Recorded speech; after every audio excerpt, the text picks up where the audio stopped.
broadcasting from the underground command post, deep in the bowels of a hidden bunker, somewhere under the brick and steel of a nondescript building, we've once again made contact with our leader, Mark Levin.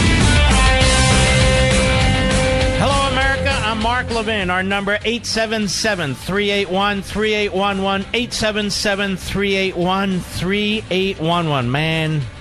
Manoshevitz, we got a lot to cover.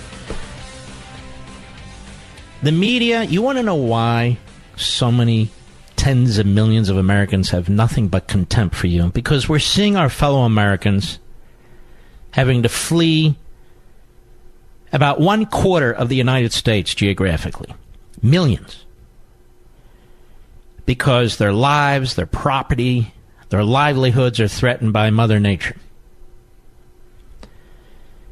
And MSNBC and CNN and the Democrats are already blaming Trump.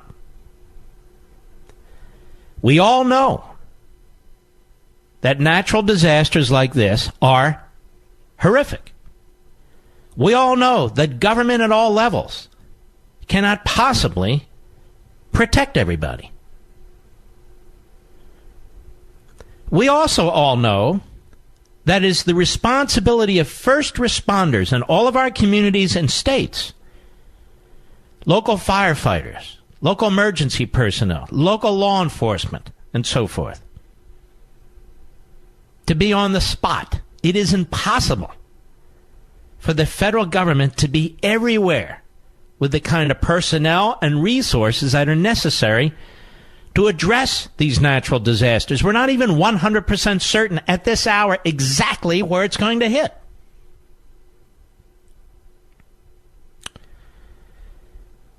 And then you have these political ambulance chasers and these media ambulance chasers who are already positioning themselves to attack the president. Look at this situation in Puerto Rico. We all saw it. We all were alive when it took place last year, the hurricanes. It got 2 hurricanes. It's an island. Local government is corrupt. The state government is incompetent. The public electric utility system, incompetent, disastrous, long before there were hurricanes. FEMA poured enormous resources into Puerto Rico. Over 3,000 people died. So you have that equation. True natural disasters on an island, accessible only by ships and aircraft. Terrible government leaders, so-called. And Trump is to blame. And Trump is to blame. $10 million was moved out of FEMA to give additional assistance to ICE by the administration. You've heard this all day. Well, the Department of Homeland Security just said that had nothing to do with disaster relief. It was a different part of the budget. So by the time the facts catch up with the hysteria that is promoted by the provocateur media and the Democrats, they say the same thing, do they not?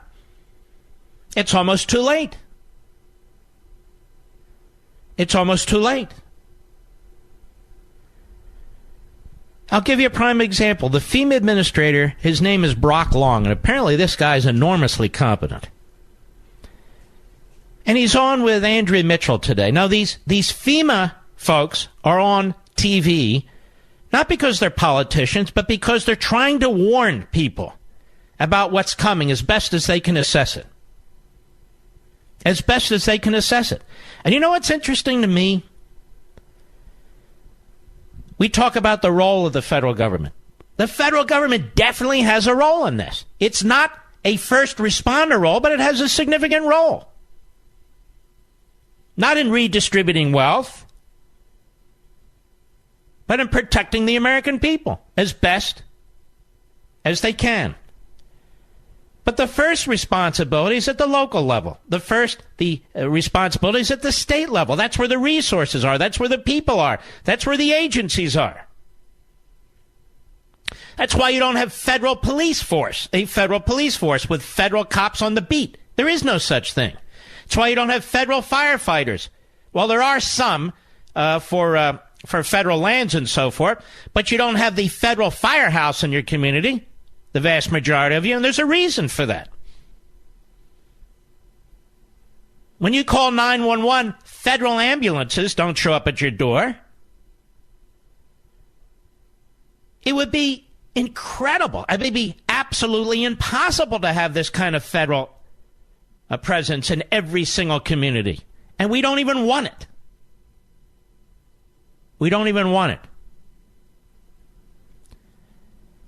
So we have a true natural disaster, which is going to be horrific for many people, and is already for many people. Some homes, maybe many, are going to be absolutely wiped off the face of the earth. Same with many businesses. Many communities are going to take a decade to recover.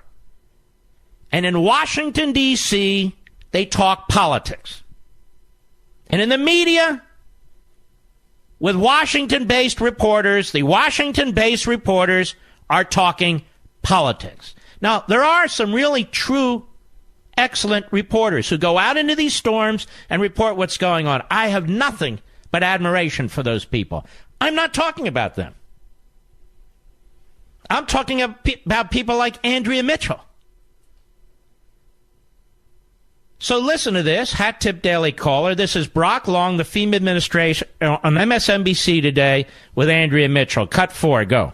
You know, when infrastructure is not working, it leads to more deaths. And there's a big discrepancy between direct deaths of how people died from the wind or the water or buildings collapse versus the long-term secondary or indirect deaths that occurred over a 6-month period. And a lot of that can be tied to a very weak infrastructure that we work around the clock in Puerto Rico to fix. And the governor knows that, and many of the municipalities understand that too. And if you want a true story, go talk to some of the 1,800 Puerto Ricans that we've hired to be part of this team to build a new future for Puerto Rico. Well, we've had teams down there nonstop, Gabe Gutierrez and a lot of others, but the fact is, just as after Katrina, where there was terrible infrastructure in parts of New Orleans, that is a federal responsibility. These are American citizens. No, you're actually wrong on that. It's not a federal responsibility to upkeep the infrastructure. Actually, most of the infrastructure in this company is owned by the private sector. FEMA doesn't control the By the way, he meant in the country. Most of the infrastructure in this company is owned by the private sector, not FEMA. Go ahead. And if you remember, when I went back for the third supplemental after Congress, I had to ask for special authorities. It's never been done before to fix the deferred maintenance or the infrastructure that was allowed to rot. But the emergency rescue is the federal responsibility, is the point I'm trying to make. She won't even let him finish because she's not trying to make a point. She's arguing with him. She's arguing with him. FEMA is not in control of the local sewer systems. FEMA is not in control of the various infrastructures in most communities. It's the Federal Emergency Management Administration. It's supposed to manage, coordinate federal aid to localities and states that are hit by natural disasters and so forth. They're not the first responders. And yet, Andrea Mitchell is intentionally pushing out ignorance. Said if there's any blame, it's on Trump. 1 week of the McCain Memorial Service about Trump. Everything's about Trump. Jeff Merkley is a senator from Oregon. So when the president said, look, we did everything we could in Puerto Rico, it was outstanding what we did, he means from a federal response perspective. Here's what took place with Andrea Mitchell and the senator. Go ahead. Do you think that it's FEMA's, his point, Brock Long's point is that it's not FEMA's job, that they have decaying infrastructure. Do you think Puerto Rico is being treated differently because even though they're American citizens, they're viewed as an island offshore that people don't have to worry about? Okay, so this is not really a question. This is a lecture with a question mark behind it. And this, more and more, is what reporters do. in Washington, D.C. Go ahead. Is there a double standard, clearly? It's absolutely clear.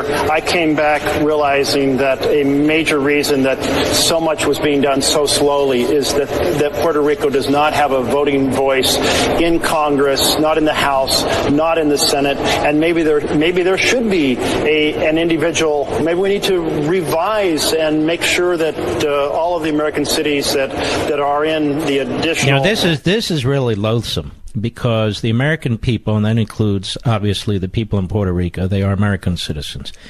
The American people rally. The Red Cross rallies, all the charitable groups rally, the National Guard rallies, police forces rally, every kind of organization that is trained, professionals rally all over the country to help different parts of our country, which includes Puerto Rico, just as we rally to help other countries, people outside our country. We even send people to war to protect other people outside our country. And look at this. Look at how they've twisted the history of what took place in Puerto Rico in order to make a point, in order to condemn the President of the United States. Absolutely disgraceful. I'll be right back. Mark Levin.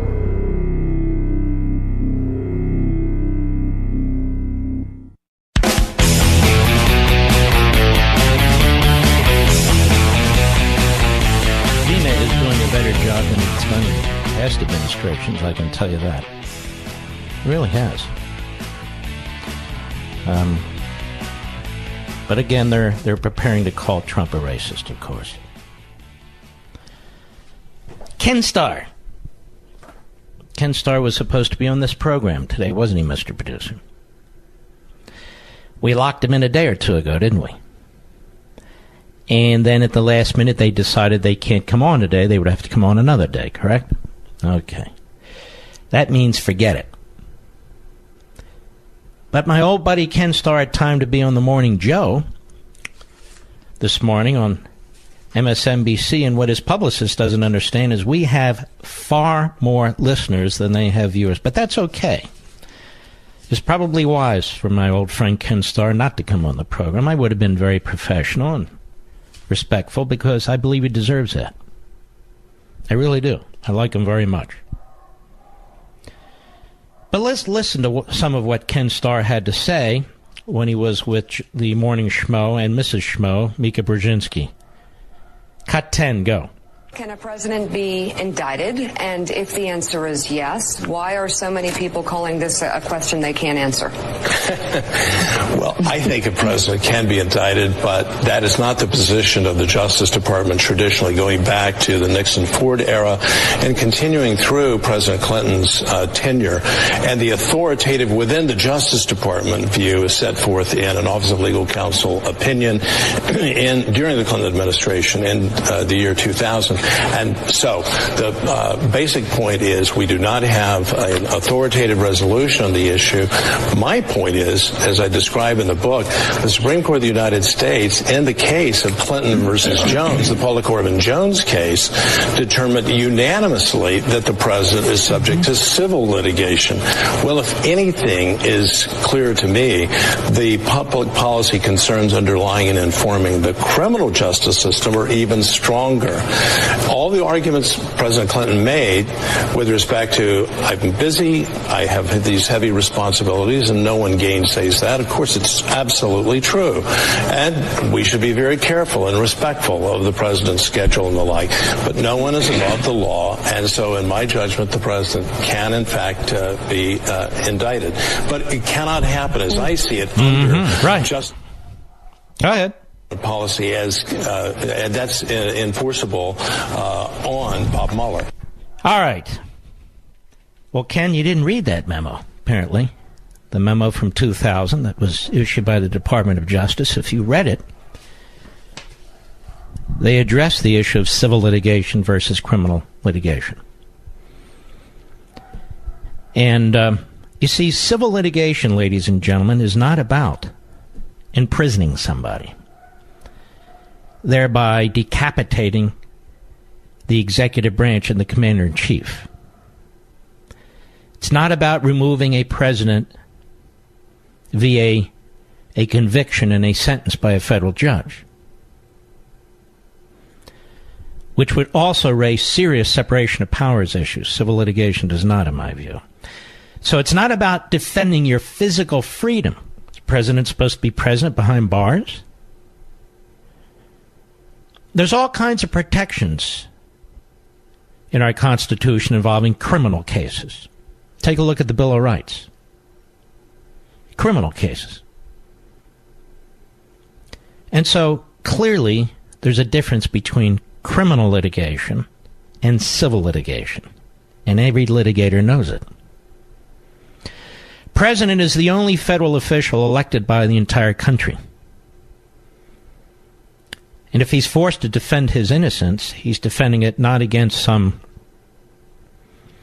civil charge or monetary charge or what have you. He's defending his innocence and his liberty and his ability to actually serve as commander-in-chief and the chief executive. No other person is in that position. No judge, no member of Congress. And then there are questions if that door is thrown wide open. We have over 90 United States attorneys, 93 of them. Are they all able to indict a sitting president of the United States? Doesn't necessarily take much to indict somebody, you know. Can they indict them for any type of crime? There are felonies and then there are felonies. Imagine if this Pandora's box actually were to be opened.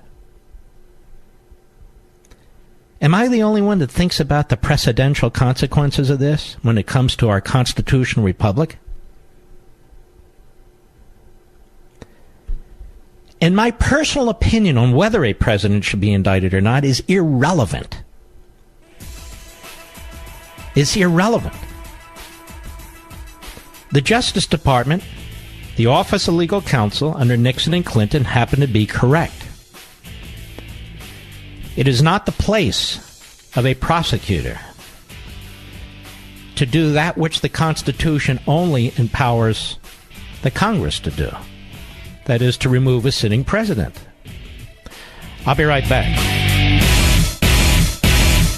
Every time you go online, your internet provider and advertising companies can track what you do and sell your personal information. So how can you protect yourself? Computer experts recommend using a VPN. The software I use, called ExpressVPN, makes it super easy for anyone to stay private online. These days, I don't use the internet without ExpressVPN. ExpressVPN secures and makes anonymous your internet through data encryption and hiding your IP address. The app takes 90 seconds to set up on your computer or phone. You click a button and poof, you are protected. So if you want to protect yourself from hackers and spies, visit expressvpn.com/mark to get this special offer. 3 months free with a 1-year package. That's expressvpn.com/mark for 3 months free with a 1-year package. Don't risk your online data any longer. Visit expressvpn.com/mark today.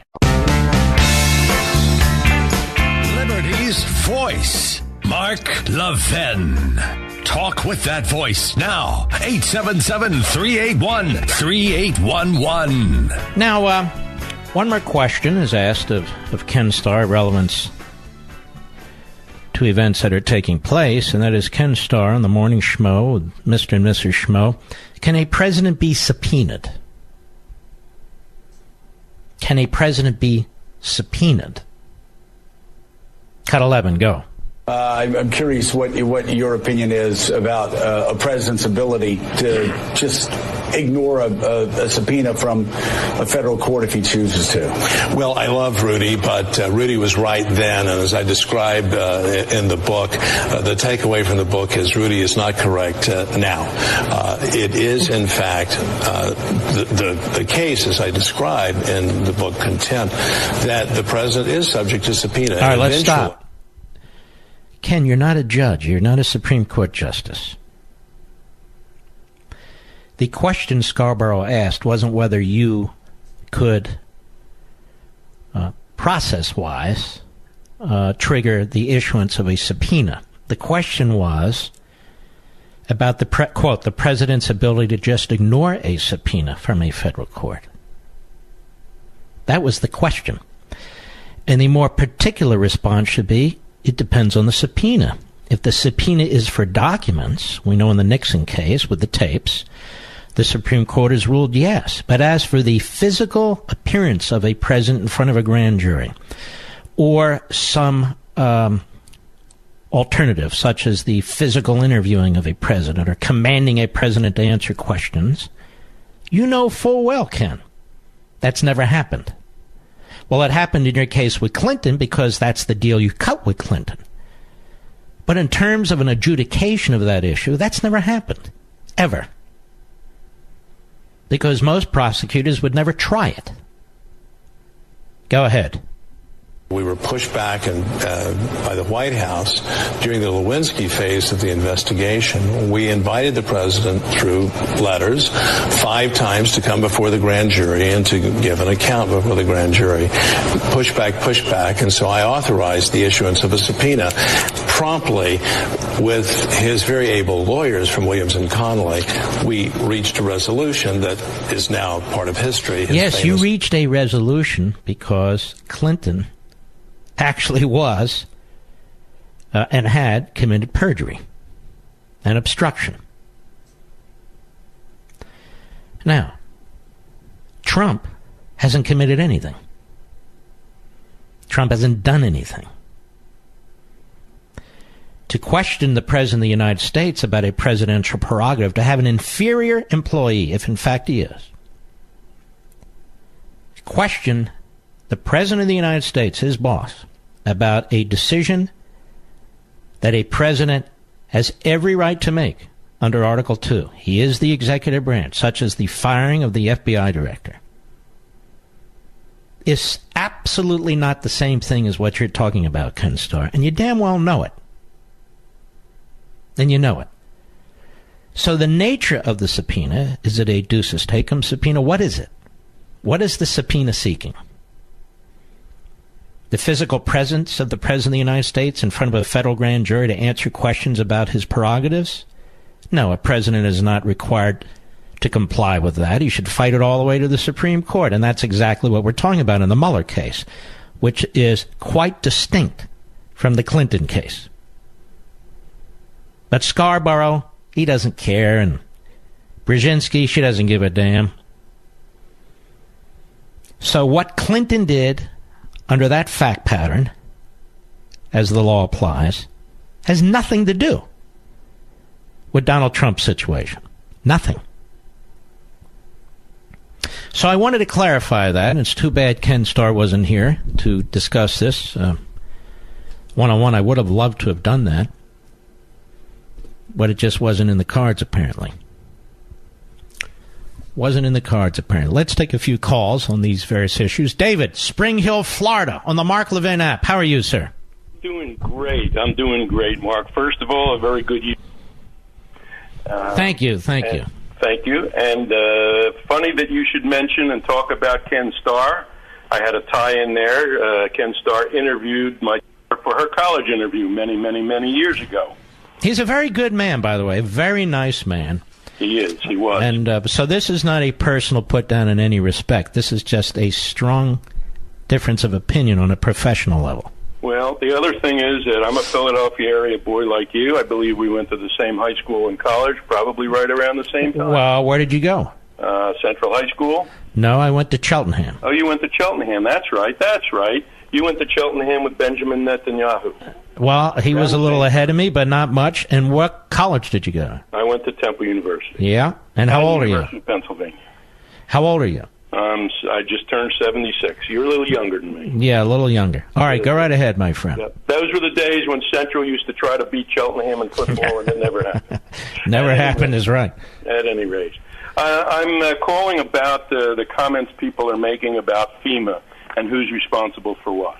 Yeah. There happens to be a law, called the Stafford Act of 1974. It's been in effect in many years, and it governs emergency management and public and private responsibilities in emergencies. And it is very clear that the Stafford Act spells out who is responsible for what. The Stafford Act, in conjunction with the Constitution, says the federal government cannot come in and take over your county, state, municipal, any other public entity at all. Everything there, pretty much everything that goes on, is responsibility of that lowest political subdivision. And that's in the law called the Stafford Act, okay? Now, why is that the law? And by the way, Stafford was a liberal Republican senator, served for a long time from Vermont.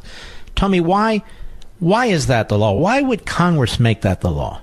Well, here's the concept, and it's a difficult one for many people to grasp in this day and age. But the lowest level of responsibility for emergency preparedness for yourself, your family, and your community rests with the individual, with the individual person.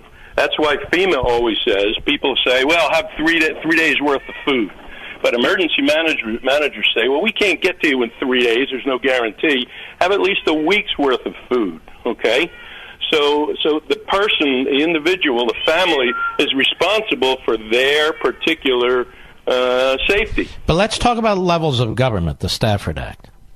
Why would the federal government say, and basically underscore the fact that, the local government, then the state government, these are the first responders. Now, why would they say that as a matter of law? If the person can't help themselves, who do they call? They call 911.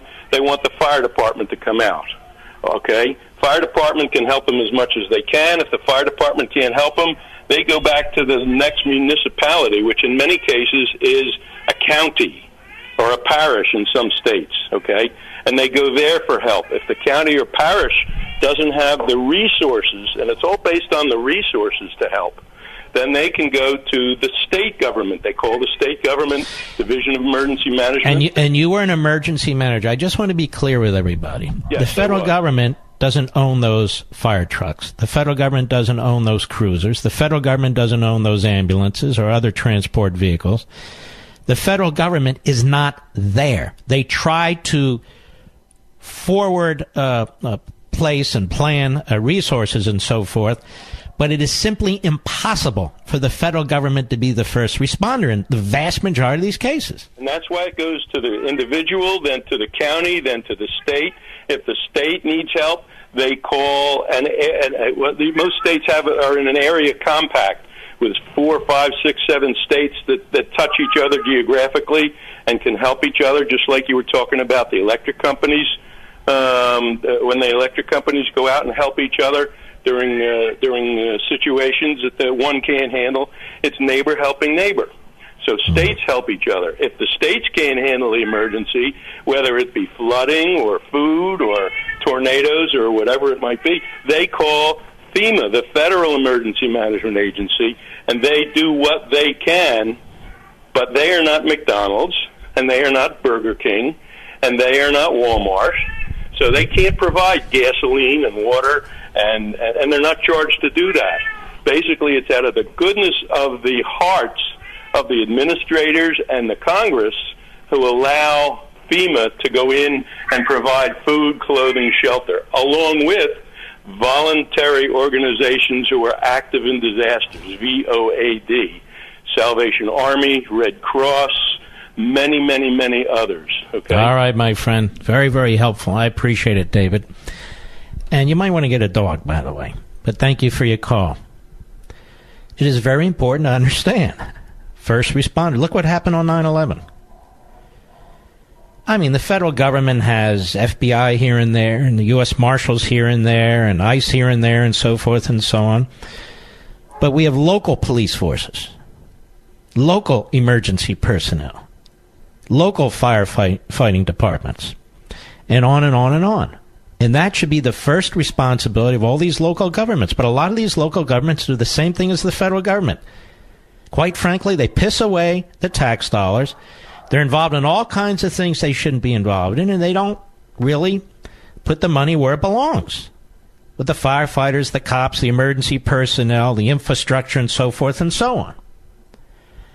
But that said, again, there's only so much any government can do, let alone the federal government. You know, people ask me about, I talk about this Patriot supply all the time, and I'm not doing this to hawk it in any way. But here, in my own household, in another house that I have, we make sure we have what we think we need. It doesn't mean we will. I mean, some disasters are so massive it may just not matter. But we have them. Because I don't expect FEMA to just fly in here an hour, 2 or 3 when there's 150-mile-an-hour winds and to be able to do anything. Or if there's an earthquake or something of that sort. You've got to try and fend for yourself, number one. And then number two, it is the local first responders who have the responsibility. And they have that responsibility not because of some theoretical reason, because as a matter of fact, they're there. Or they can get there faster than anybody else. So when you have these national reporters and national politicians going on and on, I don't think Trump's ready, FEMA, they know that these massive natural disasters are going to cause enormous damage, enormous dislocation, electricity cut off for days, food supplies cut off for days, water systems poisoned with sewage and so forth. And so they know it. And so what they want to do is attack prior to the election. This is why you hate politicians. This is why you hate the media, and for damn good reason. Even when it comes to this Hurricane Florence, they're playing politics. They're positioning themselves. It's disgusting. I'll be right back. Mark Levin.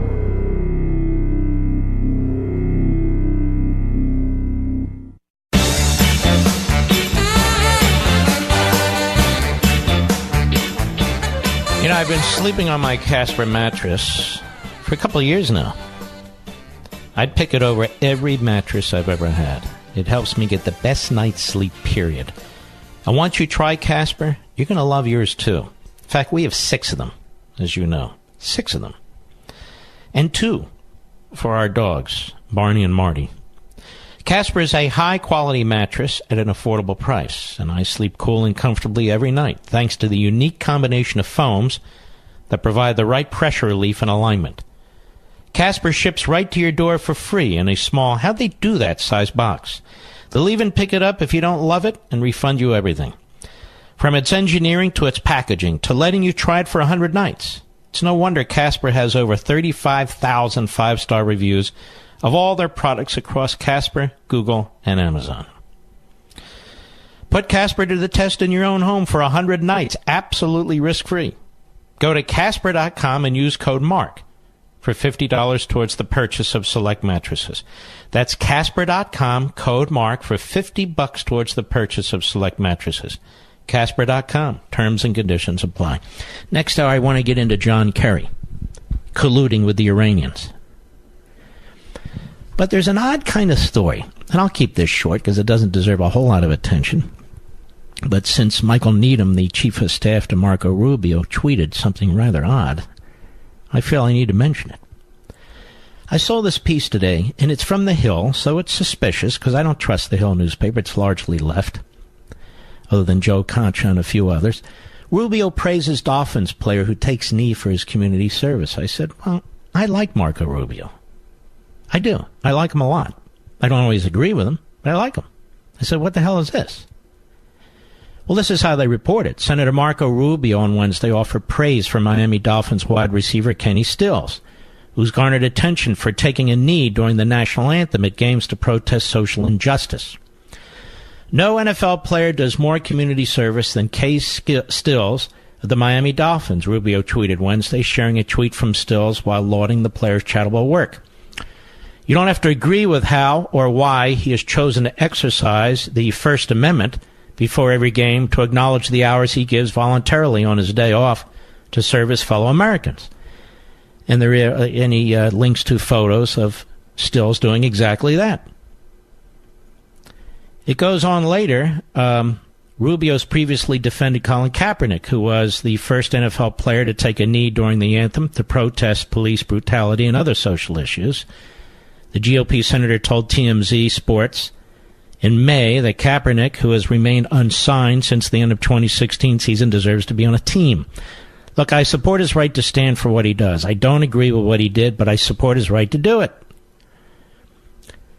Now, I will admit the Hill is a little misleading of that. Here's what I found bizarre. I tweeted, bizarre, Marco. This has had nothing to do with the First Amendment.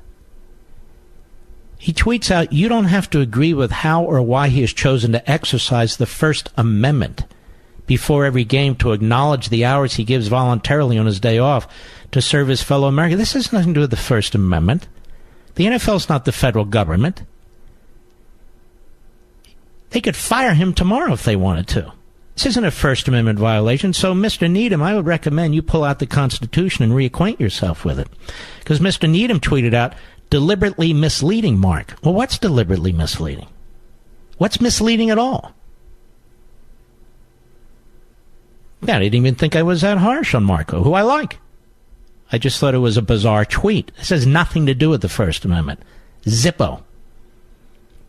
And by the way, I also don't believe it's the business of politicians telling anybody, the NFL, that maybe Kaepernick deserves a job or so forth and so on.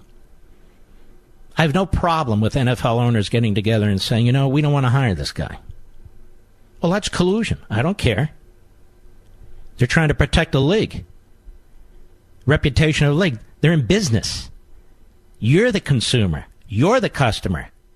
Not Kaepernick. And I would remind everybody that Kaepernick was in fact offered a contract, but he turned it down. So I just wanted to clarify that, to make that point. And when we come back, what I want to talk about also is John Kerry. We have all these phony investigations going on of collusion with the Russians to the point where we're all nauseous. We're sick and tired of it. It was a fig leaf, a phony straw man in order to try and take down the President of the United States. We all know this. If anybody colludes with the Russians, it's the Democrat Party. They used to collude with the old Soviet Union. The Lion of the Senate, Ted Kennedy. He colluded with the Soviet Union directly. They always did. They tried to protect Alger Hiss. He was a spy for the Soviet Union. So we know the history of the Democrat Party. But John Kerry now is colluding with Iran, our enemy. The administration has taken a position different than his. And I want to know what we're going to do about it. I'll be right back.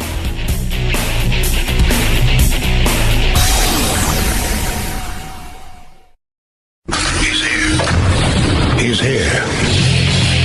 Now, broadcasting from the underground command post, deep in the bowels of a hidden bunker, somewhere under the brick and steel of a nondescript building, we've once again made contact with our leader, Mark Levin. Hello, everybody. Mark Levin here. Our number, 877-381-3811, 877-381-3811. You know what's amazing? The Hillary Clinton campaign and the Democrats actually collude with the Russians. Of this, there is no doubt. John Kerry is colluding with the Iranians. Of this, there is no doubt. He's confessed. The Obama administration uses the instrumentalities of law enforcement and the intelligence agencies to interfere in the last election. Of this, there is no question. The Obama administration washes funds through the State Department to interfere in the election in Israel to try and topple Netanyahu. Of this, there's no question. And there's no special counsel. None. None. Each and every one of these, in and of themselves, a colossal scandal. Nothing.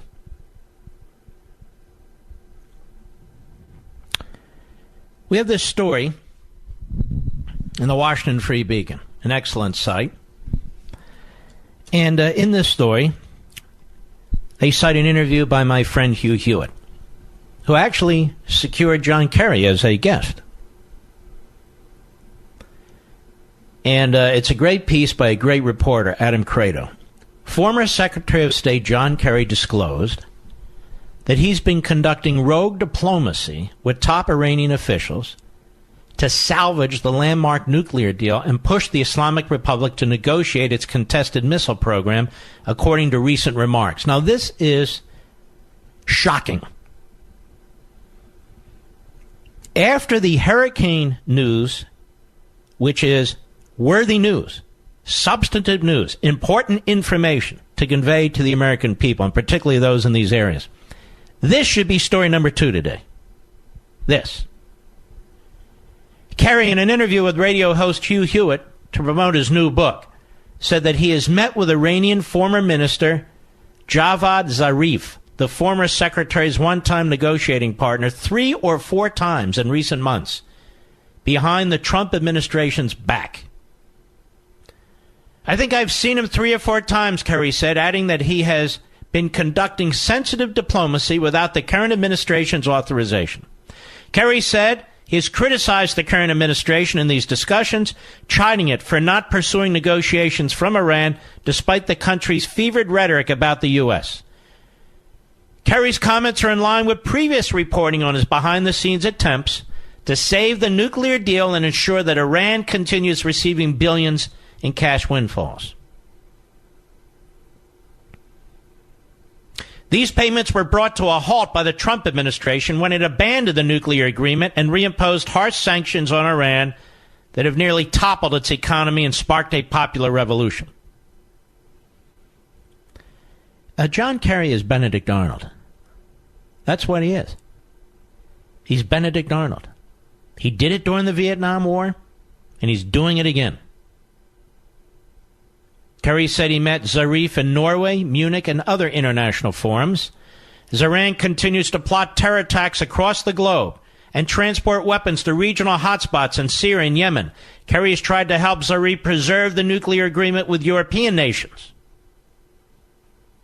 So we have a rogue shadow government here, ladies and gentlemen. A rogue shadow government.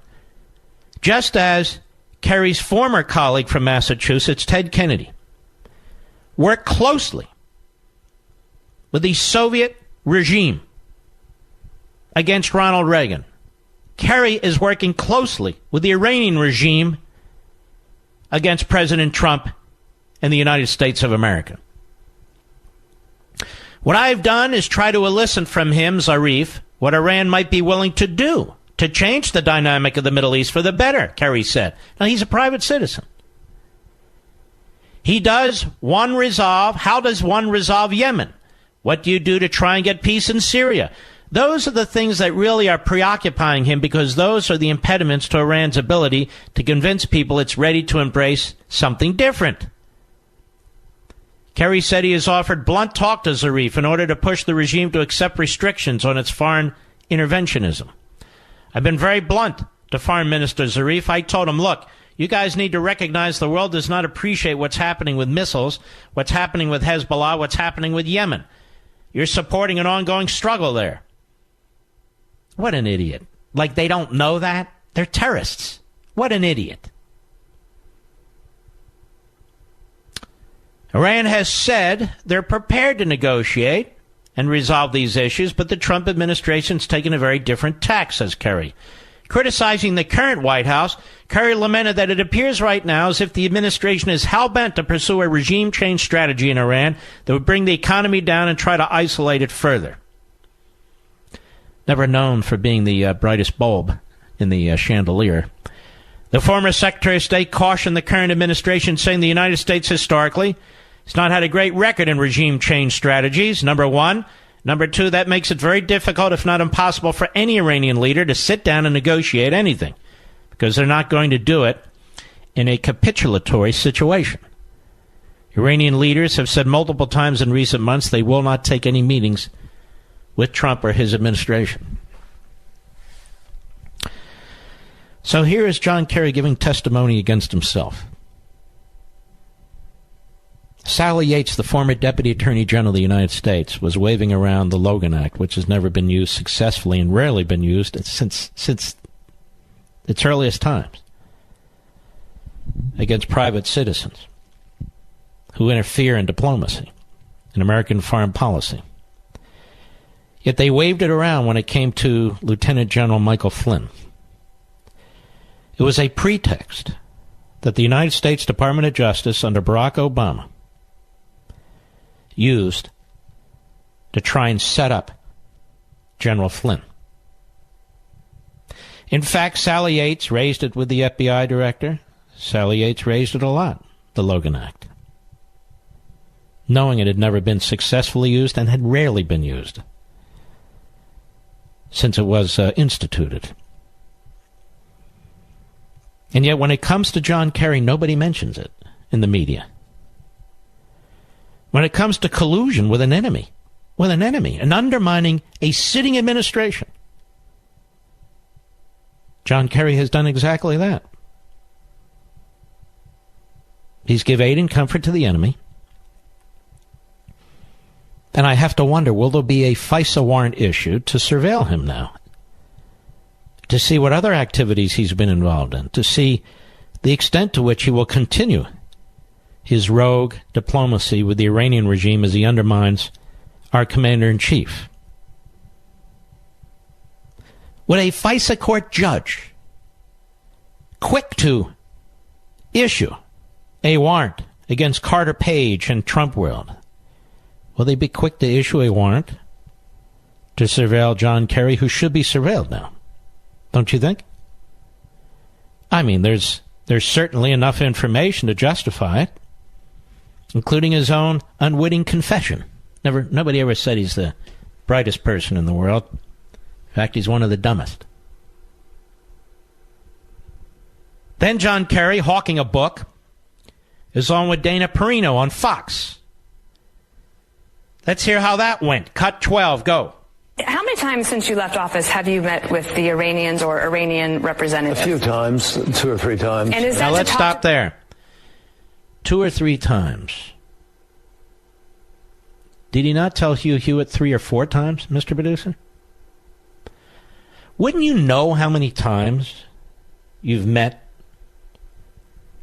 with a surrogate for the Iranian terrorist regime? That's just a simple point. Go ahead. About the Iran nuclear deal? Well, it's to talk to them. No, it's to talk to them more importantly about their behavior and what are the ways forward in order to try to redefine a security arrangement for the region that works for everybody. Yeah, but you're not an official of the United States government. The officials in the United States government have taken a position. It's not your position. I'm telling you, ladies and gentlemen, this is why Barack Obama is hell-bent on seeing Donald Trump impeached and bogged down in investigations and subpoenas by his own party.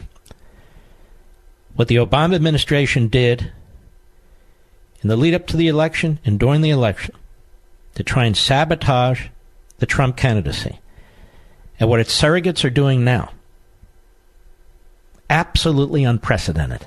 Unprecedented, as far as I know, in American history. Let's go back to Benedict Arnold, John Kerry. Go ahead.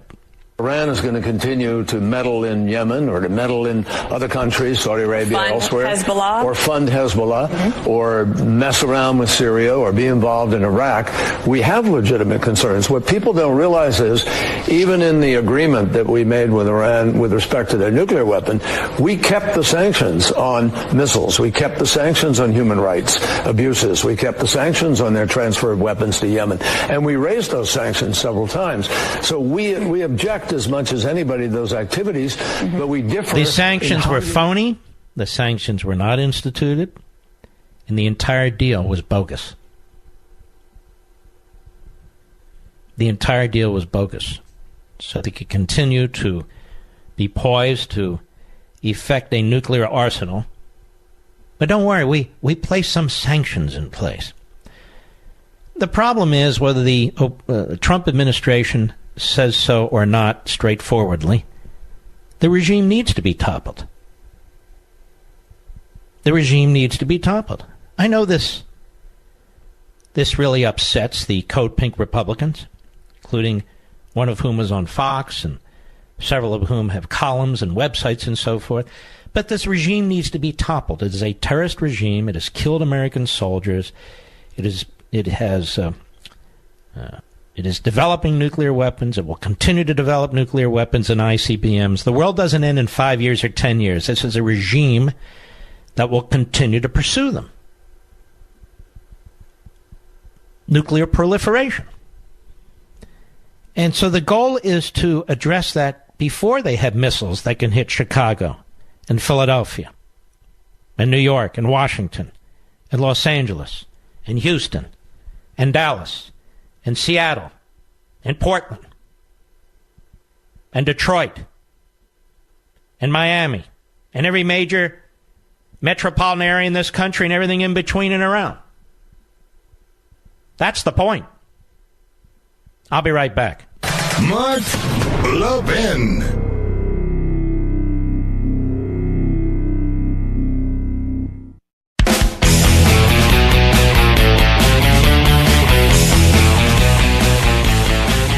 Do any of the CNN and MSNBC, New York Times, Washington Post, CBS, ABC, NBC, and their ilk, do any of the so-called reporters for any of these entities believe that John Kerry should be investigated for colluding with the Iranians? Do they? Investigated by committees of Congress, foreign affairs and intelligence committees? I mean, ladies and gentlemen, Donald Trump Jr. has been brutally attacked for having a meeting with some Russians, of which nothing came of it. Here we have a former Secretary of State under the former President of the United States actually negotiating with the former Foreign Minister of an enemy state, negotiating behind the back of the existing administration. Now, what's worse when it comes to the United States? What's worse when it comes to basic ethics?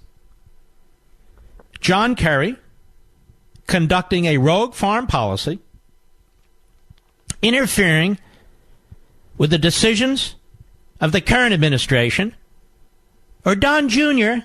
having a meeting with some Russians of which nothing came from the meeting. He was going to perhaps get some information, which they didn't have.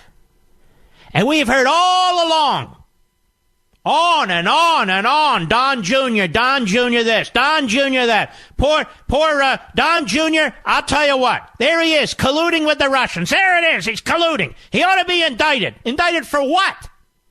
Meanwhile, there's John Kerry, big, dumb John Kerry, who already sold out the country with the Iran deal.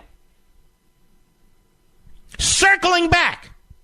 I think I had 2 or 3 meetings. Well, you told Hugh Hewitt it was 3 or 4. Yeah, who can count? Who can count? Well, was it 2 meetings, 3 meetings? There, Mr. Mueller. You can investigate him. Get him for perjury and false statements. These people are never investigated. They never have criminal statutes overhanging them. Ever. So here we have a meeting. 1, 2, 3, at least 4, who the hell knows how many, between John Kerry and a surrogate for the Iranian Islamo-Nazi regime. A sworn enemy of the United States that wants to build nuclear warheads that can hit our cities. Not some Iranian lawyer. And nothing. Zippo. It's absolutely incredible. It's like Joe Biden's son. And I think it's John Kerry's stepson, Heinz. Doing all kinds of business with the communist government of China. Nobody cares. Nobody blinks an eye. Oh, Joe Biden, he should be the next nominee for the Democrat Party for President of the United States. The only guy dumber than Kerry is Joe Biden. It's a room full of stupid. Oh, that's okay. No problem. At least it's not the Russians. And I take a back seat to nobody on Vladimir Putin and the Russians and the threat they pose for this country. And they do. Which is what makes this so crazy. Logan Act. Oh, the Logan Act. The Logan Act. No big deal. Mike Flynn, yeah, get him with the Logan Act. Don Jr. has turns out to be a pointless meeting with a few Russians. Look at that. He had meetings with Russians. Oh, yeah, look at that. Meetings with Russians. As if he agreed to give 20% of our uranium, control over our uranium, to Putin. Oh, no, that's Hillary. Oh, forget it. Shh, hush, hush. So John Kerry undermining the current Secretary of State. John Kerry undermining the President of the United States. Directly, repeatedly, negotiating with the Iranians. Caught red-handed, so to speak. Stupidly confessing. Anybody care? I'll be right back.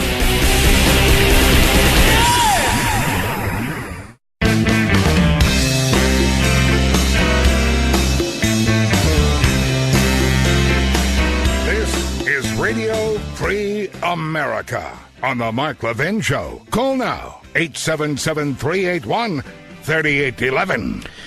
President of the United States issued an executive order today, and along with it a statement. I don't know if you've heard this today. Probably not. He said, today I took action to protect the integrity of the United States electoral system by signing an executive order to ensure that we can swiftly identify and punish any foreign interference in our elections. So I've made clear the United States will not tolerate any form of foreign meddling in our elections. This executive order requires the intelligence community and other federal agencies to assess the extent of any foreign interference after every United States election. The United States determines that any foreign meddling has occurred. The executive order ensures a quick, forceful, and proportionate response. Specifically, the executive order authorizes appropriate and meaningful sanctions. Some are full blocking sanctions. Others are to be designed and calibrated in light of specific facts against any individual, foreign entity, or country that authorizes, directs, sponsors, or otherwise supports foreign interference in a United States election.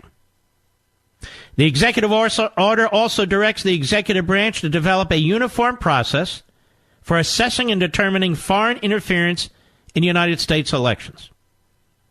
In the United States, primary responsibility for managing elections resides with the state, territory, and local authorities. The federal government, however, plays an essential role in identifying and deterring foreign interference and supporting state and local officials to secure election infrastructure. When it comes to foreign policy, my administration has delivered decisively and taken action where previous administrations have not. By signing this executive order, I'm adding to my record of implementing the strongest measures to date of any United States president to protect our electoral system. And as we enter election season this fall, the American people can rest assured that we are working diligently to ensure that our democracy remains secure from foreign threats. Does that sound like somebody who would collude with any government against his own government? Against his own people? Is this not so absurd, these allegations? And how they started, and then they were perpetuated by the media. Donald Trump is like a super patriot. He's mocked for it.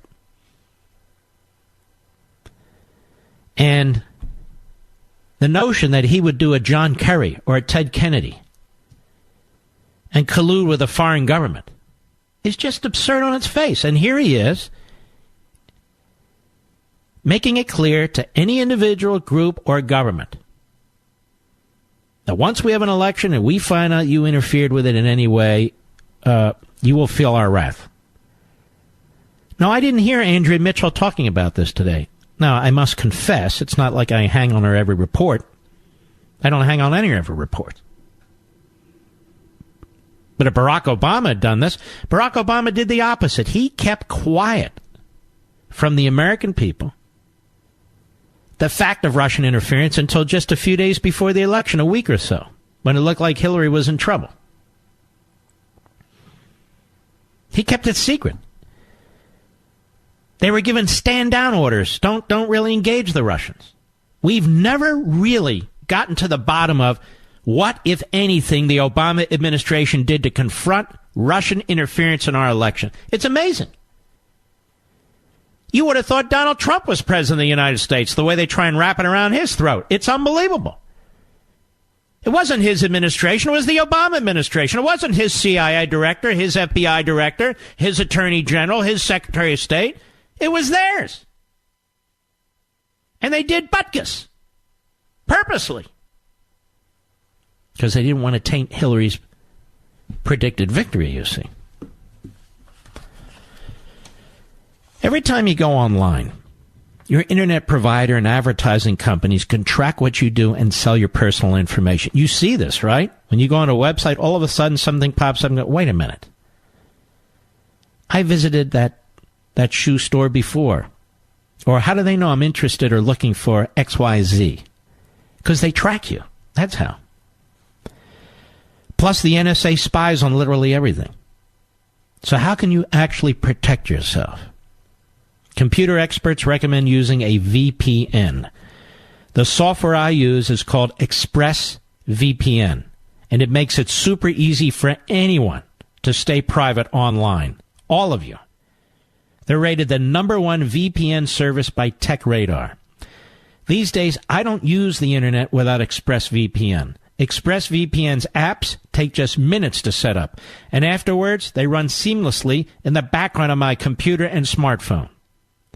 You install the program, then turn on ExpressVPN protection with a single click. It couldn't be any easier. ExpressVPN secures and makes anonymous your internet through data encryption and hiding your IP address.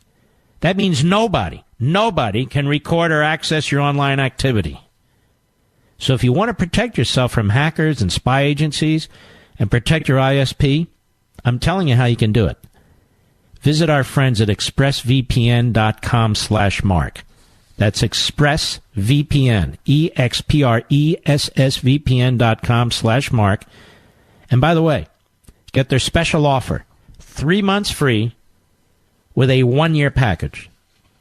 3 months free with a 1-year package. Don't risk your online data any longer. You don't have to. Visit expressvpn.com/Mark right away. Okay, let's see who's out there who would like to chat. Phone lines are full as usual. Here we go. Krista, Folsom, Louisiana, on the Mark Levin app. How are you? Hello, Mr. Levin. It is a pleasure to talk to you.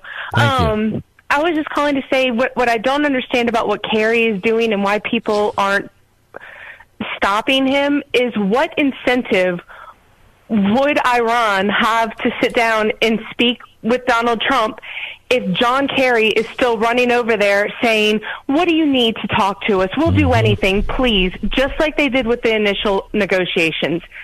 They gave them everything, kept nothing back, and claimed it as a victory. You're exactly right. And I'll tell you what else Kerry's doing over there, which is why he needs to be yanked in front of Congress and put under oath. He's telling the Iranians, I have no question about this, just wait out Trump, that we're going to take out Trump, that we, the American people, think he's a clown, that the media think he's a clown, that the Democrats think he's a clown, that half the Republicans think he's a clown. And we're gonna defeat them in the midterm election. We're going to force him out. And if we don't force him out, we'll make sure he's so badly crippled and handicapped that he can't possibly win re-election. So wait him out. I am telling you, this man needs to be put under oath and asked exactly what took place. I mean, if he had a meeting with the Russians and it turned out to be nothing, he damn well would be indicted by now. This guy has been working with the Iranians behind the back of this administration. That is a big deal. And thank you, Krista, for your excellent points. I appreciate it. Let's continue. Drew, Monterey, California, the great KSFO. Go. Hey, thank you, sir. I got to disagree with you. I see Kerry as more of a Neville Chamberlain than a Benedict Arnold. He's more buffoonish like Neville Chamberlain. And I wonder who's asked him to do this, because it sounds to me, the way he's speaking... So you don't think he's a turncoat? You just think he's buffoonish? Oh, no. Absolutely, I think he's a turncoat, and that's what I was about to say. It seems to me Neville Chamberlain wasn't a turncoat. He didn't join Hitler. Benedict Arnold actually was, and he joined the monarchy. Yeah. Well, it seems to me Kerry's more acting as a consultant to the Iranians rather than representing America. And that's what you just said, basically, that he's telling them what to do to get exactly what they want. He's not negotiating what we need for us. John Kerry represents the hard left and the deep state, as we call it, the administrative state over at the State Department. And you remember, I think it was 1970, I think it was actually 71, his testimony in front of the Senate Foreign Relations Committee with Fulbright, right, where he trashed the American soldiers in Vietnam. And he also went around the back of our government and dealt with the Vietnamese and the Viet Cong. You remember all that? I was before my time, but I did see that, yes, I know. Mm-hmm.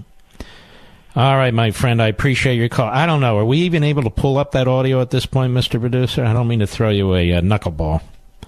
We'll take a look at the break. Let us continue. Bruce, St. Pete, Florida, XM Satellite, go. Hi, Mark. Thanks for taking my call. You and I have spoke many times before. Quickly to the point. Quick point. Donald Trump, actually Pompeo over State Department, can do one action unilaterally immediately. Revoke John Kerry's passport. And they should also do this for any of these other jokers from previous administrations who are illegally engaging in foreign policy and undermining the United States. Very simple action. And you'd see how fast the media would come to the defense. I'm just pointing out to the defense of John Kerry. And the media have exposed themselves time and time and time and time again. They don't support a free press. They support the ideological left. They use the platforms of a free press, the protections of a free press, of which they have had nothing to strengthen. They've done nothing to strengthen them in order to advance their cause. All right, Bruce, I appreciate your call. We'll be right back. Mark Levin.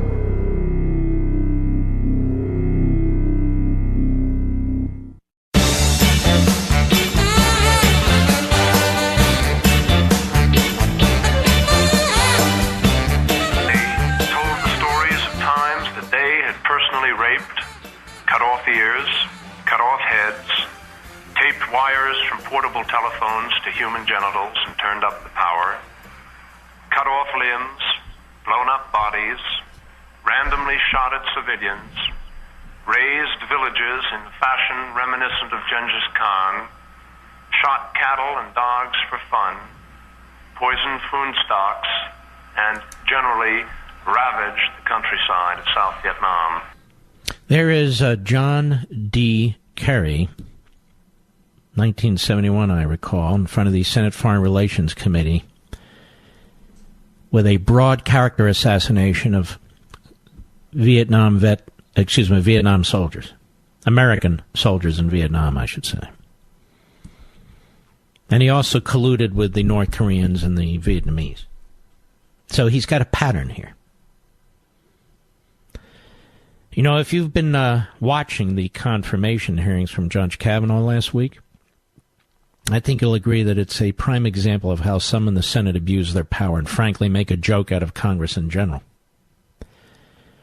If you're wondering how Congress is supposed to work and how it got this bad, then you need to take Hillsdale College's groundbreaking new online free course, Congress, How It Used to Work and Why It Doesn't. Hillsdale College teaches about our government and founding documents better than anyone. And because they have a mission to help preserve America, they turn their excellent classroom teaching into online courses that you can take for free.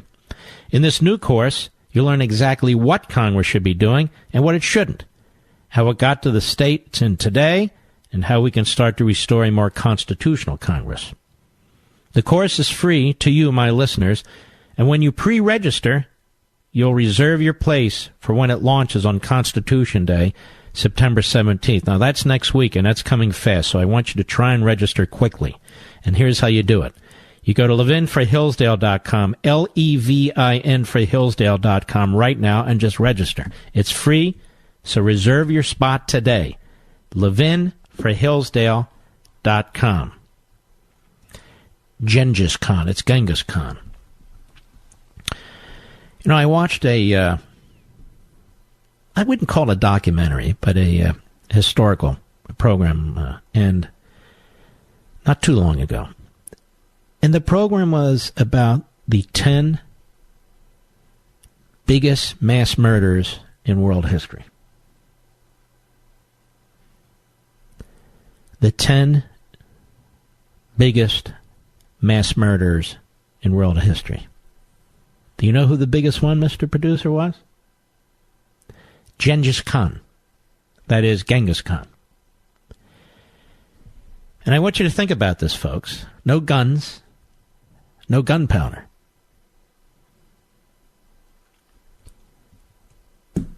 He killed 9% of the world's population. Can you believe that, Mr. Producer? He killed 9% of the world's population.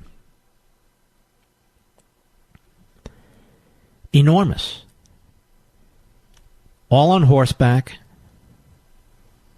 with arrows, with spears, with swords, with knives. Pillaged as he conquered so much of the earth, the planet Earth. It's absolutely incredible. It's sickening, obviously, but it's incredible. It's amazing. Also, who is remembered throughout history. Some people who've done great things, but so many people who've done horrible things, if you think about it. Let us go to Sam, Akron, Ohio, on Sirius Satellite. Go. Hello, Dr. Levin. It's been a while. I spoke to you a couple of months ago. How are you? Good. Thank you, sir. Great. Kerry is useless. He is not supposed to be doing what he's doing right now. He is not part of this administration. He's just trying to make himself relevant. That's all it is. Ignore him. Please, just ignore him. No, I can't ignore somebody who undermines the existing administration in such a fundamental way. That PLO office, thank God Trump closed it. I spoke to you about this a couple of months ago. It was a great move. The next step he has to do is remove the Palestinian Authority from the West Bank and allow the Palestinians... All right. The president's not going to remove them from Judea or Samaria. He doesn't even have the power to do that. Well, the best thing to do is not support them. The UNRWA, when they stop supporting... Well, he just defunded that. He just cut our funds to the UNRWA. Okay, that's slowly, you got to strangle them. That's all. Well, I don't know what else he can do. He's cut those funds. We've cut American tax dollars going to the subsidizing of terrorists over there. All this funding was going on. He just shut the PLO office. He's working very, very closely with Israeli intelligence and military, unlike the Obama administration, which undermined them. He has supported their efforts publicly. He cut the Iran deal. He's moved the embassy. I mean, it's not he has to do this, he has to do that. We need to sit back and just look and say what he's done is absolutely remarkable and incredibly courageous. Do you remember Abbas said when he moved the embassy to Jerusalem, there's going to be violence and street violence? Did anything happen? Nothing happened. Yeah. Nobody's listening to these people anymore. The Palestinians want peace. They want to raise their kids. They want to educate their kids. That's all they want. You want to put us with Jordan? We'll go with Jordan. Put us with Israel? We'll go with Israel. Just don't leave these animals. Now, are you Palestinian? I am Palestinian. I was born and then you know what crooks run these damn governments over there. I could tell you stories because I've lived there for over 10 years and I couldn't handle it, so I came back here. Okay, That's how bad it was. these animals since the 19. You know this as well as I do. How much money have they raised since the 1990s over there? Well, I don't know. Billions. Where has that money gone, Dr. Levin? You're quite right. You're quite right. Well, Sam, you're a good man. You really are. And I appreciate it. The Palestinian people are being brutalized by Hamas, by Fatah, the PLA, if you prefer. We'll be right back.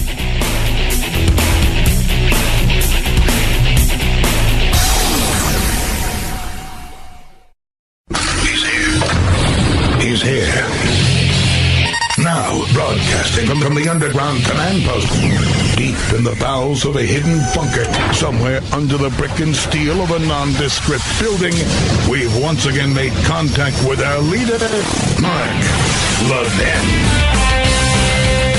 Hello, everybody. Mark Levin here. Our number, 877-381-3811. 877-381-3811. Just to show you what kind of a person Bernie Sanders really is here. Bernie Sanders' son was running in the Democrat primary for the 1st District nomination for Congress in Vermont. And he lost badly. Democrat Levi Sanders fell short of his bid for Congress Tuesday night after somehow failing to secure the endorsement of his famous dad, Senator Bernie Sanders. The primary, the 1st Congressional District in New Hampshire, went to Chris Pappas, who defeated 10 other rivals, including the younger Sanders, a Social Security benefits specialist. Sanders, 49, was always considered a long shot, particularly after his dad didn't come out to support him. So here's what happened. Bernie Sanders' son decides to run in this primary, but he's a long shot. So Bernie Sanders decides not to endorse his son because in case he loses, it would look bad for Bernie Sanders. If my son or daughter or stepson or stepdaughter were running for office in a crowded primary, I would endorse them. They're good people, they're conservatives, but they're blood. Right, Mr. Producer? I mean, can you believe this? I just wanted to point this out. That this is the kind of guy this is. Now, in the New York Post, American voters by a 56 to 36% margin said they do not want Congress to impeach President Trump, according to a new poll released today. Although they back Democratic candidates over Republicans by 14 percentage points, and folks, that's going to be up to you to make them eat their own words on that. If you turn out in big numbers, none of these polls matter. They don't want Congress to take action against Trump, a Quinnipiac University national poll said. American voters don't want Congress to tell President Trump you're fired by serving him with articles of impeachment, said Tim Malloy, assistant director of the poll. But the survey showed that voters 72 to 18% disapprove the job Congress is doing. And by a 58 to 27% margin believe the legislative body should be more of a check on the president. Republicans by 62 to 11% margin say Congress is doing enough. Well, I'm going to tell you something. If we don't make gains in the Senate, I'm not talking about losing the Senate. If we don't make gains in the Senate, you know whose shoulders that falls on more than anybody else? Mitch McConnell. I don't know how this guy gets away without criticism. I mean, obviously, I'm his greatest critic. But all these other hosts and on TV and these columnists and these never-Trumpers, they love this guy, Mitch McConnell. What the hell has he done? Well, Mark, we got the nominations of so-and-so. No. Harry Reid got us Neil Gorsuch. And Harry Reid will get Brett Kavanaugh. Because Harry Reid is an idiot. He changed the rules so they couldn't filibuster Supreme Court nominees. Now, in the past, the tradition was not to filibuster Supreme Court nominees, but we know with the radical left kooks that make up the leadership of the Democrat Party, they don't care about tradition, unless it's their own. It is effectively, not literally, a Molotov cocktail party now, because they're throwing Molotov cocktails in every direction. Political ones, of course. And there's a great piece of conservative review by Nate Madden. And Nate Madden writes, as if Republicans weren't concerned enough about the future of their majority in the House of Representatives after the upcoming midterm elections, it appears that they have to share some of that anxiety with the Senate as well. Stories over at the Washington Post and Roll Call highlight new GOP concerns that the Senate might actually flip blue this November. Now, we don't know, but he's pointing out what they're saying. I hope when the smoke clears, we'll still have a majority, Senate Majority Leader Mitch McConnell told reporters. Now listen to that. Does that sound like a general? Does that sound like a statesman? Does that sound like a leader of any... I hope when the smoke clears here, we'll still have a majority.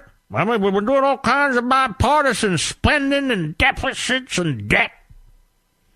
Still have Obamacare. We don't have the war. We've been working hard with the Democrats. We've got bipartisanship going on here. Now, these reports may come as a surprise to those who thought that a favorable election map would allow the Senate GOP to sail into a more comfortable majority next year. But it's not that big a surprise. The real question is what Senate Republicans will actually do with the information. You understand, a third of the Senate is up, and the Republicans only have to defend 10 seats. It's a spectacular alignment for the Republicans. Well, it's Trump, and it's Trump, and it's... No, it's McConnell. And it is the Republican leadership in the Senate. They are gutless. Absolutely gutless. All they have was just this tiny, simple majority. Hey, look. Schumer does more in the minority some days on some issues than McConnell does with the majority. I'm sick of it. I'm sick of the excuses. You want to fire up the base. You want to fire up even suburban voters. You want to fire up people to vote for you, then give them a reason. Now, one of the reasons is to stop the other side. But you need, in a lot of cases, to give other people more of a reason. Well, they gave us the tax cuts. Good. If you control Congress and you're the Republican Party and you don't cut taxes, then what the hell good are you at all? Most of the advances that are taking place are initiated out of the White House or they're done by the White House, quite frankly. But it's been pathetic. And I don't know what the hell happened to the Speaker of the House, Paul Ryan. Where's he been for the last 2 or 3 months? He's going to seminars, think tanks, giving speeches. Where the hell is the guy? I don't know. I had a lot of hope and promise for Paul Ryan. I really did. He came out of the conservative movement. He embraced Jack Kemp and his sort of thinking and all. And when he was the budget chairman, or maybe he was head of Ways and Means, he had some very solid proposals on entitlement reform and everything. Become Speaker, dead end. Dead end. We have very weak leaders currently in the Republican Party, in the House and in the Senate. They're very weak. There's some standouts, but for the most part, those who manage to claw their way up the leadership ladder are very weak. And as they say, the proof is in the pudding. And I'm lactose intolerant. I don't even eat pudding. We'll be right back. Mark Levin.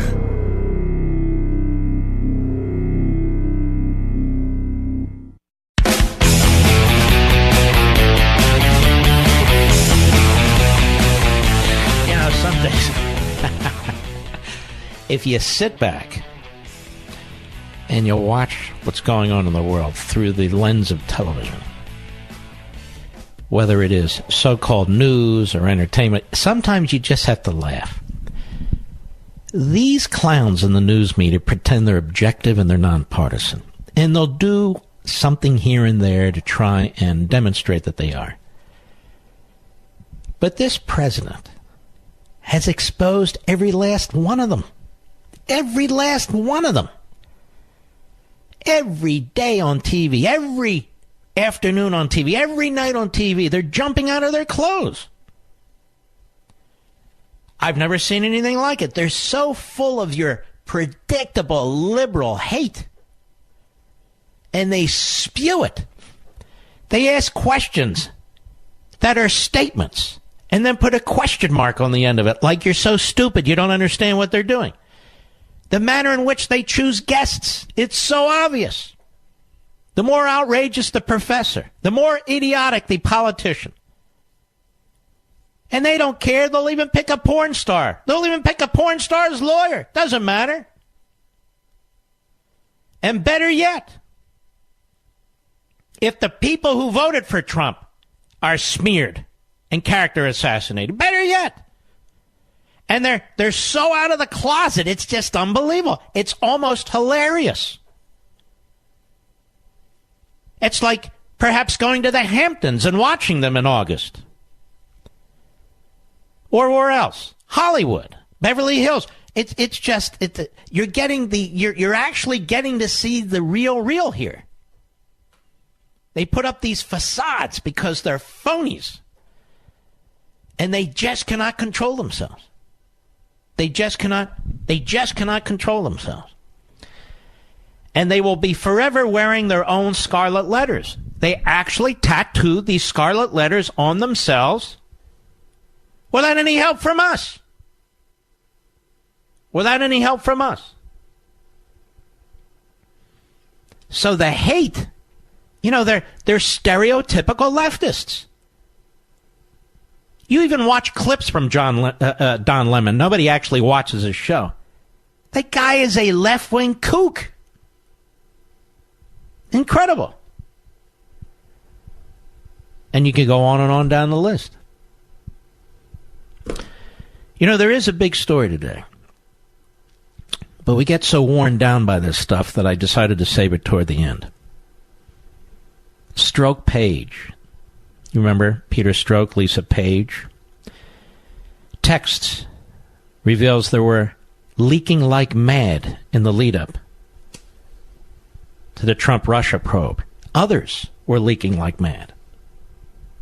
Others out of the FBI. That's how corrupt the left is. Corrupted the upper echelons of the FBI. Corrupted the upper echelons of the intelligence agencies. Corrupted the upper echelons of the State Department. Corrupted the upper echelons of the entire federal project. From Brooke Singman, new text messages between ex-FBI employees Peter Stroke and Lisa Page reveal others were, quote, leaking like mad, unquote, in the run-up to the Trump-Russia collusion probe, according to new communications between the former lovers obtained exclusively by Fox News. Imagine if we had a special counsel here. Be a lot easier to get the information. Jeff Sessions could appoint a special counsel. Rod Rosenstein could appoint a special counsel, but they won't. Got some guy in Utah that we've never heard from since. Hey, I'm going to appoint the guy in Utah, the U.S. attorney, to investigate this. Good. I hope he gets around to it in 5 or 6 years. A lengthy exchange dated December 15, 2016 appears to reveal a potential leak operation for political purposes. Oh, remind me to tell you tomorrow about the Times doing a story about the MC hacks, Page texted Stroke. And more than they already did. I told you, Quinn told me they're pulling out all the stops on some story, Stroke replied. A source told Fox News Quinn could be referring to Richard Quinn, who served as the chief of the media and investigative publicity section in the Office of Public Affairs. Quinn could not be reached for comment. Stroke again replied, think our sisters have begun leaking like mad, scorned and worried, and political, they're kicking into overdrive. In one passage, Stroke apparently misreads a reference to MC as MC, and then, realizing his error, blames old man eyes. It is unclear at this point to whom Stroke was referring when he used the term sisters. Think our sisters have begun leaking like mad, scorned and worried and political? They're kicking into overdrive. Retired FBI special agent and former FBI national spokesman John Anarelli told Fox News it could be a reference to another government agency. See, now the excuses come in. The spin comes in. Why can't we take these texts at face value? We already know McCabe approved leaks, and he's under criminal investigation.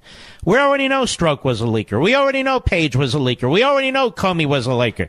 Now we're to believe that somebody at the Agriculture Department, they're talking about a leaker over there? The use of the FBI this way. You want to talk about fascistic, Mr. Toobin? You want to talk about fascistic, Mr. Lemon? Or any of the other clowns dressed up as journalists? And they could care less. I guarantee you they're not even reporting on this. And if they do report on this, they'll use Stroke's lawyer spin. No. They were identifying a problem. Oh, hell they were. Meanwhile, we got to get Donald Trump.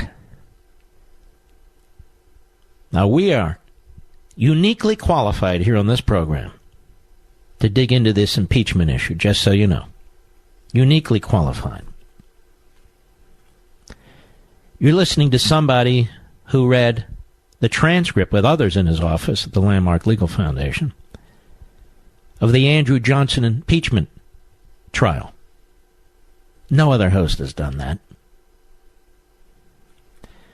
And has so thoroughly investigated and researched this issue of impeachment, going back to British common law and so forth, that we will be able to, and we will speak to it like nobody else. We are armed with knowledge and information, and the brass knuckles are on. This is where they want to take us, then we will duke it out. We will duke it out. You know, I read some of my friends, and they are my friends, who are still entrenched never-Trumpers. Despite so many excellent things this president has done. And they dismiss, well, of course he's done excellent things, but, you know. Anyway. And they do not comprehend the gravity of trying to remove a sitting president simply because people do not like him for a variety of reasons. They do not appreciate the gravity of reversing the course of an election in this way and the searing and lasting damage that will do to a republic. They write their books, they write their columns, they put their posts up. Some of my buddies at National Review and some at other places. And I read them. Not all of them. And from time to time. But they don't get it. They'll tell us that society is crumbling. In many ways it is. They'll tell us that the progressives have won. In many ways they have. And yet, when it comes to a choice, when it comes to a situation like the one we face today, they have difficulty actually taking sides. And it does matter. It does matter. You don't have to agree with this president all the time. I don't even think family members agree with him all the time. And he may change his mind from time to time. That's not the point. I'll be right back.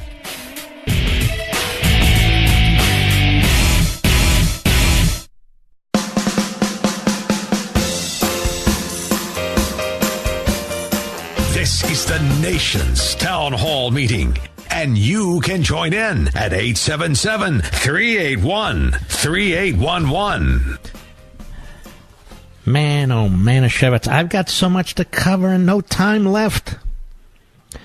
You know, I've had my share of mechanics calling me saying they found something wrong that needs replacing when I've taken my car in for a simple oil change. Those surprise high repair bills are terrible. Especially when you're not covered by a manufacturer's warranty and you're paying out of your own pocket to fix them. That's why I strongly encourage you to get extended vehicle protection from CarShield.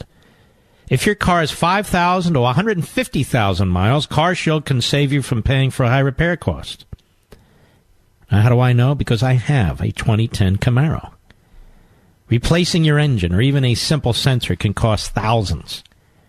When you're protected by CarShield, you can have your favorite mechanic or dealership fix your car. It's your choice.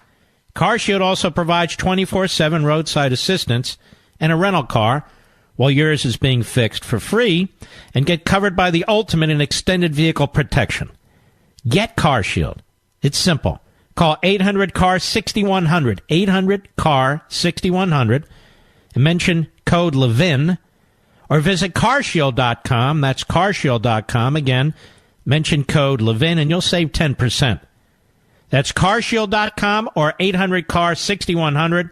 Code Levin, save 10%. A deductible may apply. It's the best extended vehicle protection out there. I've got it. Got to figure out how much of this I should discuss. We have a great couple of guests, two guests. I never had more than two on Life, Liberty, and Levin this Sunday. Bradley Smith, the former chairman of the Federal Election Commission, so we can walk through some of the issues that are coming and have come with respect to the president and all that phony stuff in the Southern District of New York, and Greg Jarrett, like you've never seen him before. So I think you'll really, really enjoy it. So we'll join you there on Sunday. And I think the show with John Voight that you saw on Sunday, or many of you did, some of you didn't, that will be re-aired at 7 p.m. Eastern on Saturday. There's a lot of talk about Google and Facebook and Amazon and the like, that these are sort of unstoppable monopolies. Unstoppable monopolies. And I've said many times before, I really don't want the government to regulate them. I really don't. Because I believe that capitalism will solve the issue. Capitalism will solve the issue. There's always the next thing. There's always the next technology. There's always the next internet. You know, when the Bell Telephone Company existed, nobody thought that anything would be bigger than Bell Telephone. Well, there is. It's the iPhone. When the railroad was built from one part of the country to the other, nobody thought anything would replace the railroad. Well, many things have. And you can go down the list. The government and the media, and even some so-called conservatives in the media, sell short the American people and sell short the capitalist system. They sound more and more like socialist populists. Government control, government this, government that. When government controls knowledge. When government controls thinking. It's like we've talked about. Climate change. Well, I don't believe in climate change. You're a denier. That's it. No discussion. That's what happens when government controls something. Net neutrality is not about net neutrality. It is about government control.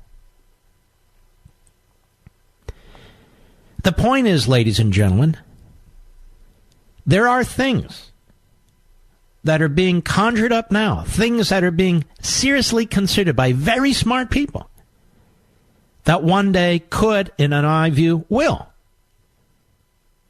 jump frog the existing internet infrastructure and these huge corporations that have sprung from them. And I'm not against these corporations. I'm just saying that it's really quite interesting if you look at what well, I don't want to say too much, but I guess the point is this. I'll save it for later. I don't know of any monopoly that's remained a monopoly for long, even without the antitrust laws. ExxonMobil is no longer the largest corporation in America. Is it? And yet it was not that long ago. It was not that long ago. We can go down the whole list. There's a brilliant man out there, a man who I've respected since I was a young man. And he wrote a book that I read way back when called Wealth and Poverty.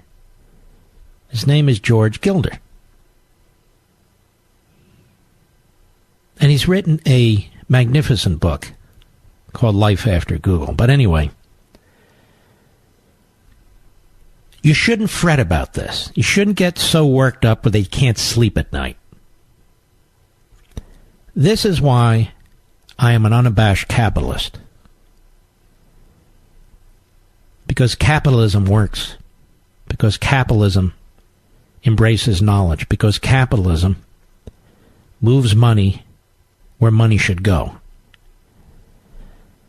I wrote a whole book on rediscovering Americanism and the tyranny of progressivism. Progressivism is a tyranny. The extent to which it is followed and established determines the extent of the tyranny. But progressivism is a knowledge killer. It's an idea killer. It is a production killer. It is a creativity killer because you have these masterminds. I think I've written this in 2 or 3 books now. You have these masterminds who oppose their will on you and me because they claim to have an expertise. And yet, what is their expertise exactly? You look at our massive bureaucracy. And I'm not putting people down. I'm just saying, look at our massive bureaucracy.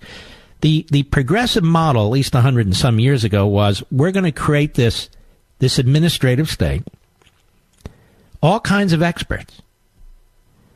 We're going to be able to collect all the knowledge that is out there to be collected and to make these really smart decisions for the community, the nation.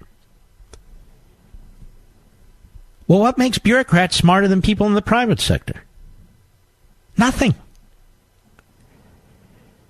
And how do people in office buildings in Washington, D.C., or the environs, have more information than people collectively all over the country? They don't. They don't. And why are their decisions more noble than decisions by individuals or group of individuals who know more about themselves and know more about their local community and know more about the products they want to create than anybody could possibly know in one of these buildings in Washington, D.C.? Well, those decisions aren't noble. So we should embrace capitalism and private property rights. They go hand in hand with individual liberty. And liberty, period. This is very, very important. Very, very important. You don't have to fear these monopolies. They're not going to be monopolies in 10 years. They're not. Look at the newspaper business. There was a time when everyone feared the New York Times. I don't fear the New York Times. I don't care what they write about me. Do you care? Do you fear the New York Times? Probably don't even read it. I don't even read it. How about the Washington Post? Do you fear it? I don't fear it. Do you know who the modern pamphleteers are? You remember the Colonial Times pamphleteers? It's the blogger. And we have more bloggers than you could possibly know. It's the blogger. They're the modern-day pamphleteers. They don't deserve more praise than anybody else. They're not better than anybody else, but there they are. Some of them are brilliant. Some of them are as nutty as a fruitcake. Okay, fine. Who cares? But you don't have to fear these monopolies, because if you believe in economic progress as opposed to political progressivism, if you believe and embrace capitalism, monopolies come and monopolies go. I can't think of a single monopoly that existed 100 years ago that exists today. Can you? Can you, Mr. Producer? Steel needs to be subsidized. That's what we're told. That's what we're told. So, these monopolies, such as they are, Google, people who do research, 90% of the people who do research online use Google. Amazon, obviously, right now is the biggest corporation on the planet. Bezos is the wealthiest man on the planet. But he won't always be. He won't always be. And he knows it. That's why he's trying to take Amazon in multiple different directions. And one of the reasons they won't be is not only because of advances in technology through capitalism, but also because of government. And you see it now. Holding hearings on these different monopolies.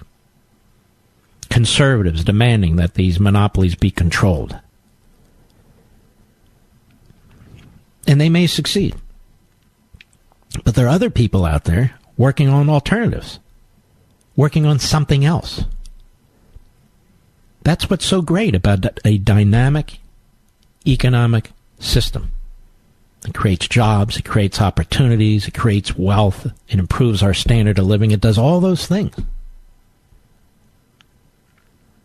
does all those things.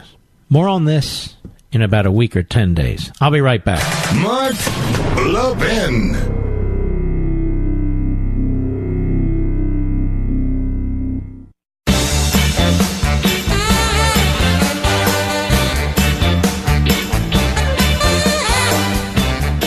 You know, Mr. Producer, he was such a fan of my X-Chair, we finally decided it was time that he owned one. And so now Mr. Producer has an X-Chair, and he loves it. Now, Mr. Producer and I are different heights. I'm tall, he's not. We have different bodies. Mine's kind of cool. His is, well, questionable. I'm just kidding. Yet how the X-Chair conforms to each of us to provide the same unbelievable level of support and comfort is really incredible. And Mr. Producer is physically feeling the difference. We talk about this. Less pain, more energy, better focus, more productivity, etc. Same with me. Same with me. I sit in a chair for 7 hours a day, and you're not supposed to, but in this chair, it's A-OK. You need to feel the X-Chair difference for yourself. You really do. And if you want to see how beautiful this amazing chair is, just go to xchairlevin.com, xchairlevin.com, to see the numerous models. They have different models for you to look at. Now, if you own a business, take my advice. If you want happier, more productive employees like Mr. Producer, then consider getting X-Chairs for your entire staff. It's a very reasonable investment that will pay huge dividends. X-Chair is on sale now for $100 off. Now, that's for you only, my listeners. Go to xchairlevin.com, xchairlevin.com, or call 1-844-4XChair. 1-844-4XChair. X-Chair comes with a 30-day, no-questions-asked guarantee of complete satisfaction. So go to xchair.com now. And if you really want to hit a grand slam, you go to xchair.com. That is xchairlevin.com. Use code Levin Footrest, and you'll get a free footrest, which I'm using right now. xchairlevin.com. Use code Levin Footrest and get a free footrest. That's xchairlevin.com. You're going to love it. I mean, even when you look at this business, I'm in the radio business. There's a radio virtually in every automobile. That's over 300 million. And yet there are other platforms that have developed. Satellite. Online listening. You can download the Mark Levin app. Or you can listen to the podcast. And this industry that I'm in has had to adjust. And it is adjusting. So it's getting into the podcast business. And into the online business and so forth. And who knows what will happen 10 years from now. But you actually have people who are broadcasting really from any room in their house or any room in their business at a minimal cost for the infrastructure. And that's how they do it, without a middleman. Without a middleman. So this industry is changing in significant ways. Look at television. Television's changing too. Look at television production. You have television, and you now have digital television, right? CRTV, Levin TV is digital television. A whole new world. Who would have thought of a Netflix 15 years ago? Or a Hulu, or any of those? Who would have thought of that 15 years ago? Certainly not on a wide basis. So there may be monopolies. They're very temporary in a dynamic economy. Very temporary. That is why we must fight to retain capitalism. That is why we must fight those who claim to support something called democratic socialism. They kill knowledge. They kill productivity. They kill creativity. And they impose their own will. Not just on the economy, but what's between your ears. You're not allowed to disagree with them. You're not allowed to dispute them. And you have a growing police state over time. These monopolies will come and these monopolies will go. They always do. And they always will, as long as we have a dynamic, capitalist, market-oriented system that embraces knowledge. One of the attractive features of socialism is the propaganda that goes with it. Socialism promises certainty. Socialism is risk-averse. Liberty generally does not. Liberty generally does not. So when you hear these socialists, Marxists, progressives, whatever they call themselves, talk about equality, you should run as fast as you can. They're not talking about equality under the law. They're talking about economic equality. Economic equality is destitution. It's poverty. It's dread. One of the great things, of many great things that John Voight said on Life, Liberty, and Levin on Fox this Sunday was life, liberty, and the pursuit of happiness. And the way he explained that phrase, pursuit of happiness, honestly, I never heard it explained the way he explained it. You go into these socialist, Marxist, whatever you want to call them, societies. Are people happy? No. They're staring at their feet. They're quiet. They don't want to cause any trouble. They go along to get along. Uniformity is okay. They have no choice. They're unhappy. They're not living happy lives. Life, liberty, and the pursuit of happiness. That's what these societies do. All right, ladies and gentlemen, we salute our armed forces, police officers, firefighters, and emergency personnel. We've covered a lot of territory. Been a lot of fun, though. And we will see you tomorrow. Hang in there, and God bless you.